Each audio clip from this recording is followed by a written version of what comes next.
அவ்வகையில் வெளிநாடுகளில் இருந்து நம் நாட்டிற்கு வியாபாரம் என்று சொல்லி வந்தவர் கூட நம் பொருட்களை கவர்ந்து சென்றனர்.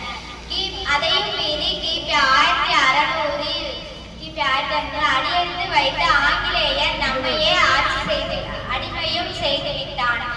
நாம் இருக்கும் நாடு நமதென்று அறியாமல் தூங்கி கிடந்தவர்களுக்கும் இடையே ஏதோ எங்கோ ஒரு உணர்வு இருக்கிறது என்று உரிமையும் உடையவர்களாய் எழுந்து நின்று அந்நியரை எதிர்த்து குரல் கொடுத்தனர். அவ்வகையில் தமிழகத்தில் வீரபாண்டிய கட்டபொம்மன், வீரமங்கை வேலுநாச்சியார், புலித்தேவன், மருதுபாண்டியர்கள் போன்றவர்களும் வடக்கில் ஜான்சி ராணியும் முக்கிய பங்கு வகித்தனர்.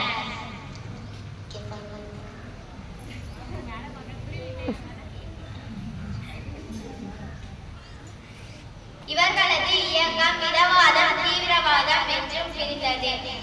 மேலும் தமிழகத்தில் வடக்கில் காந்தியடிகள், நேருஜி, திலகர், பட்டேல், நேதாஜி போன்றவர்களும், தமிழகத்தில் வாஞ்சிநாதன், சிவா, வ.உ.சி போன்றவர்களும் மட்டுமின்றி கவிஞர்களான தாகூர், பாரதி, கவிமணி, நாமக்கல் கவிஞர் போன்றவர்களும் தம் கவிதையாலும் எண்ணற்ற நாடக வீரர்கள் தம் நாடக கலையின் மூலமும் ஆங்கிலேயரை எதிர்த்து குரல் கொடுத்தனர். காந்தியடிகள் செய் அல்லது செத்து மடி என்பதையும், நேதாஜி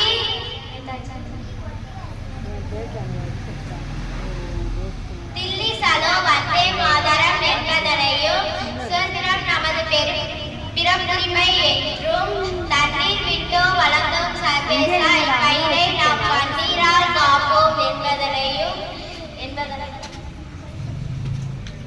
என்றும் பலவாறாக எதிர்ப்பு குரல் கொடுத்ததுடன் உப்பு சத்தியாகிரகம், ஒத்துழையாமை இயக்கம் மற்றும் வெள்ளையனே வெளியேறு இயக்கம் என்று பல போராட்டங்களை நடத்தினார்.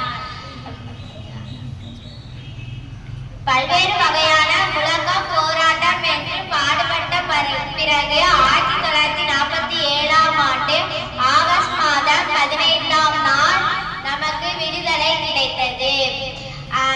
ஆண்டுதோறும் இந்நாளை நாம் பள்ளி, கல்லூரி, கிராமம், நகரம் என்று பல இடங்களில் நாம் கொண்டாடி வருகிறோம். சரியாக காலை 8 மணிக்கு நம் பாரத பிரதமர் நம் தலைநகர் டில்லியில் கொடியேற்றி வைப்பார். பெற்ற சுதந்திரத்தை பேணி காப்பது நம் அனைவரின் இந்தியனின் கடமையாகும். எனவே நான் எனது என்று மட்டும் அல்லாமல் நாம் நம்முடையது என ஒற்றுமை உணர்வுடன் பாடுபடும் போதுதான் நம் வீதினையும் நாட்டினையும்